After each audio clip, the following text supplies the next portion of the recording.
जब वेदों के महासूत्र महर्षियों में उतरे, उन महासूत्रों को ऋषियों ने जब जाना, तब उन्होंने मानव कल्याण के संदर्भ में, आध्यात्मिक उन्नति के संदर्भ में, आत्मा परमात्मा के संदर्भ में अपने शिष्यों से कहा। लेकिन तब वेदों को लिखा नहीं गया। महर्षियों के शरीर छोड़ने के 1000 वर्ष बाद वेदों को लिखा गया, और उसका इकलौता कारण था तब तक ऐसे शिष्य मौजूद थे जो उन दिव्य आत्माओं से संपर्क साध सकती थीं। उन दिव्य आत्माओं से अपने आध्यात्मिक उन्नति के संदर्भ में प्रश्न पूछे जा सकते थे, इसलिए वेदों को लिखने की आवश्यकता मालूम न पड़ी। लेकिन जब ऐसे लोगों की, ऐसे शिष्यों की कमी हो गई, तब फिर वेदों को लिखा गया। भगवान बुद्ध के संदर्भ में, जब भगवान बुद्ध अपना शरीर छोड़ देते हैं, उसके सैकड़ों वर्ष बाद बौद्ध ग्रंथ लिखे गए, और उसका भी इकलौता कारण था तब तक भगवान के ऐसे शिष्य मौजूद थे, ऐसे लोग मौजूद थे जो भगवान से संपर्क साध सकते थे, अपने प्रश्न पूछ सकते थे। और जब ऐसे शिष्यों की कमी हो गई, तब भगवान ने आदेश दिया और तब बौद्ध ग्रंथों को लिखा गया। और यही घटना भगवान महावीर के संदर्भ में घटित हुई।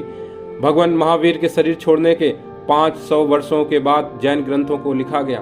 और वही कारण जो भगवान बुद्ध के संदर्भ में और वेदों के संदर्भ में घटित हुआ, भगवान महावीर के भी ऐसे शिष्यों में कमी आ गई जो भगवान से संपर्क साध सकें, जो भगवान से सीधे प्रश्न पूछ सकें। और तब भगवान ने आदेश दिया और तब जैन ग्रंथों को लिखा गया। ये सब महासूत्र आध्यात्मिक उन्नति के लिए, आत्मा परमात्मा को जानने के लिए, स्वयं को जानने के लिए अत्यंत महत्वपूर्ण है, बहुमूल्य है और मानव सभ्यता के लिए सौभाग्यपूर्ण है। लेकिन इनका लिखा जाना, मुझे लगता है कि मनुष्य के पतन की ओर भी इशारा करता है कि ऐसे लोग नहीं बचे जो उन दिव्य आत्माओं को देख सकें, उनसे संपर्क साध सकें।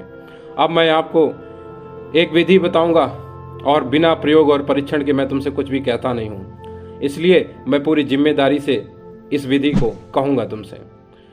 दिव्य आत्माओं से संपर्क साधने के संदर्भ में जिस विधि को मैंने निर्मित किया है, उसे 2 चरणों में विकसित किया है। और पहला चरण आज मैं तुमसे कहूंगा, इसलिए इसे ध्यान से सुनना। दृश्य को देखने के लिए दृश्य का होना आवश्यक है। शरीर शरीर से संपर्क साध सकता है। तुम अपने हाथ से कुछ भी पकड़ सकते हो, लेकिन उस हाथ से हाथ को नहीं पकड़ा जा सकता है। आंखों से कुछ भी देख सकते हो, लेकिन उन्हीं आंखों से अपनी आंखों को नहीं देखा जा सकता। और देखना भी है तो उसके लिए एक माध्यम की आवश्यकता पड़ेगी, और वो माध्यम है दर्पण। जब तुम दर्पण देखते हो तब उसमें तुम्हारी आंखें भी दिखती हैं। उन्हीं आंखों से तुम दर्पण भी देखते हो और उसी दर्पण में तुम्हारी आंखें भी दिखाई देती हैं। इसलिए दृश्य को यदि साधना है तो दृश्य का होना अनिवार्य है, और अदृश्य को साधना है तो अदृश्य का होना अनिवार्य है। तुम आत्मा से ही परमात्मा से संबंध स्थापित कर सकते हो, तुम आत्मा से ही दिव्य आत्मा से संपर्क स्थापित कर सकते हो।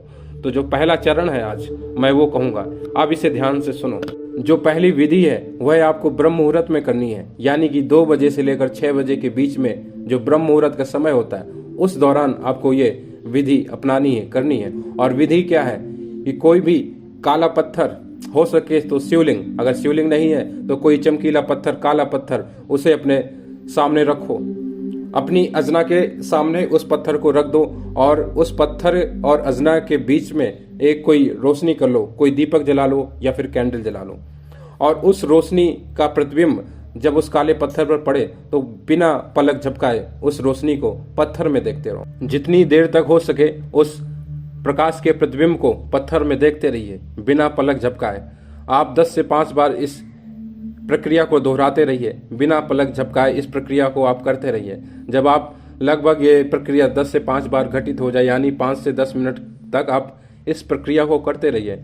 और अब प्रकाश को बुझा दीजिए। 84 आसनों में से किसी भी आसन में आप सीधे बैठ जाइए, रीढ़ की हड्डी को सीधा करके बैठ जाइए। बेहतर होगा यदि आप पद्मासन में बैठ सकें। नहीं बैठ सकते हैं कोई बात नहीं, आप जिस आसन में अपने आप को सुलभ पाएं, सरल पाएं, उस आसन में बैठ जाइए। और अब लगातार 30 से 40 मिनट तक आंखें बंद रखिए। पहला नियम, आंखें मत खोलिए, और दूसरा नियम, पहले नियम को मत तोड़िए। जिन दृश्यों को आप देखेंगे, जिनका आप अनुभव करेंगे, जो जो आपको दिखाई दे, आप उससे कहिए, आप उसे बताइए। और मैं इस पर और खुलकर अभी नहीं बोल सकता हूँ। यदि मैंने अभी सब कुछ बताया तो फिर मन बड़ा चालाक है, चालबाजी है मन की, वह कल्पनाएं तैयार कर लेगा। इसलिए आप स्वयं अनुभव कीजिए। और मैंने आपसे कहा, आत्मा आत्मा को साध सकती है, और जिससे आपका परिचय होने वाला है अब, वह आपकी ही छाया होगी। आप पहले उससे समझ लो, जान लो, और इसके बाद अब कैसे दिव्य आत्मा से संपर्क साधना है, क्योंकि आत्मा आत्मा से ही संपर्क साध सकती है। तो पहले अपनी छाया से परिचय पालूं। इसके बाद अब मैं दूसरे चरण को डिस्कस करूंगा, दूसरे चरण की विधि आपसे कहूंगा और उसी से मैं दूसरे चरण की विधि कह सकता हूं जो इस विधि का पालन करेंगे। पहले चरण में उतरेंगे तभी मैं दूसरे चरण को आपसे कह सकूंगा।